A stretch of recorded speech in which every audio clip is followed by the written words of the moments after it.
नमस्कार, आप देख रहे हैं ओके समाचार। इस वक्त की सबसे बड़ी खबर पटना से आ रही है। मुखिया से लेकर मजिस्ट्रेट तक 8 भ्रष्ट अधिकारियों की 4.14 करोड़ की संपत्ति जब्ती की प्रक्रिया तेज। राज्य में भ्रष्टाचार के खिलाफ निगरानी अन्वेषण ब्यूरो ने बड़ी कार्रवाई की तैयारी कर ली है।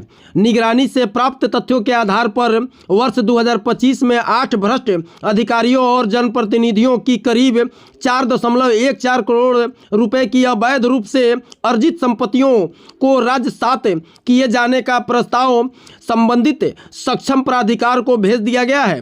स्वीकृति मिलते ही इन संपत्तियों को सरकार के अधीन लेने की औपचारिक कार्रवाई शुरू कर दी जाएगी। ये कौन कौन और कहां से है?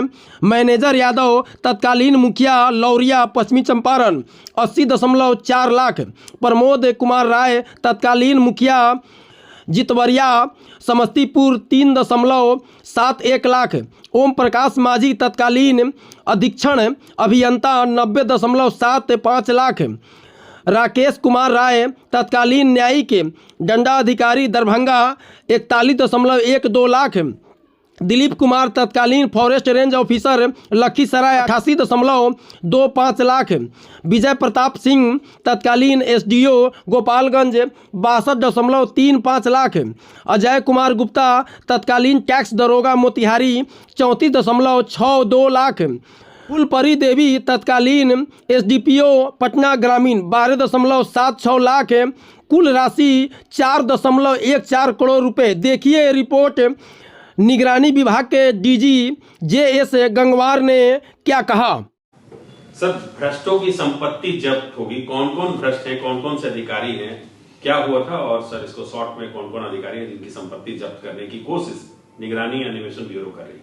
देखिए, निगरानी अन्वेषण ब्यूरो द्वारा बिहार विशेष न्यायालय अधिनियम 2009 के प्रावधानों के अंतर्गत जो आय से अधिक संपत्ति के मामले दर्ज होते हैं, उनकी संपत्तियों को ट्रायल के पूर्व उस अधिनियम के प्रावधानों के अंतर्गत जब्त करने या राजसात करने का प्रावधान है। उसके तहत हम लोग प्रस्ताव भेजते हैं। तो वर्ष 2025 में कुल 8 मामलों में ऐसे प्रस्ताव बना के भेज दिए गए हैं, जिसकी प्रक्रिया अब न्यायालय के एओ और पीओ के द्वारा की जाएगी। तो अथराइज ऑफिसर के न्यायालय में ये सुनवाई होगी, जिसमें संबंधित पदाधिकारियों को पर्याप्त मौका दिया जाएगा और उसके उपरांत न्यायालय अपना फैसला सुनाएगा कि इनकी कितनी संपत्तियों को राजसात किया जाना है। इसमें जो हमने प्रस्ताव भेजे हैं उसमें कुल 8 प्रस्ताव हैं, जिनकी राशि लगभग 4 करोड़ 13 लाख से अधिक की। इनमें जो हमारे पदाधिकारी शामिल हैं, इसमें 2 मुखिया, 1 अधीक्षण अभियंता, 1 फॉरेस्टर, 1 एसडीएम, 1 सीडीपीओ, 1 न्यायिक दंडाधिकारी और 1 टैक्स दरोगा। इन सभी की अलग अलग संपत्ति है, जिसमें अगर मैं कहूँ तो सबसे ज़्यादा जो संपत्ति है वो तत्कालीन अधीक्षण अभियंता की है 90,75,000, और उसके बाद में नेक्स्ट जो राशि है वो वनों के क्षेत्र पदाधिकारी यानी फॉरेस्टर जो थे उनकी 88 लाख की है, और उसके अलावा जो तत्कालीन मुखिया थे पश्चिमी चंपारण के, उनकी 80 लाख की।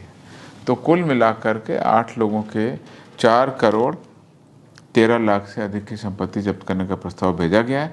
अब जो अथराइज ऑफिसर हैं उनके न्यायालय में मुकदमा दर्ज करके दोनों पक्षों की सुनवाई की जाएगी, और पर्याप्त मौका देते हुए न्यायालय शीघ्र सुनवाई करके इस पर अपना निर्णय देगा।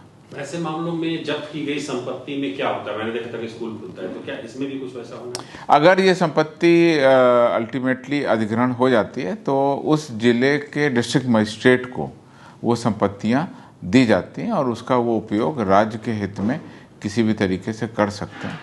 तो ये उनके विवेक पर निर्भर करता है, और प्रॉपर्टी किस तरह की है उस पर भी निर्भर करता है।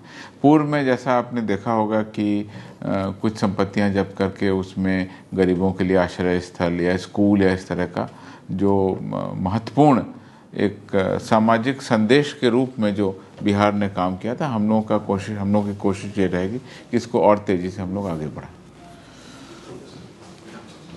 हो गया ना?